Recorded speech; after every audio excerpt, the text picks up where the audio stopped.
अगर इंडिया तरक्की कर सकता है, अगर बांग्लादेश तरक्की कर सकता है, अगर श्रीलंका तरक्की कर सकता है, अगर चीन तरक्की कर सकता है, तो पाकिस्तान भी कर सकता है। हमारे तकड़े तकड़े नौजवान वो बाहर जाके डिलीवर करते हैं।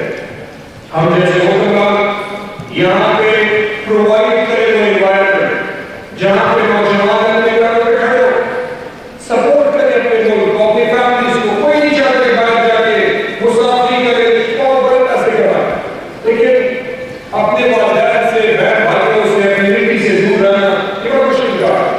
आप पैसे तो कमाते हैं लेकिन आप जिंदगी नहीं गुजारते।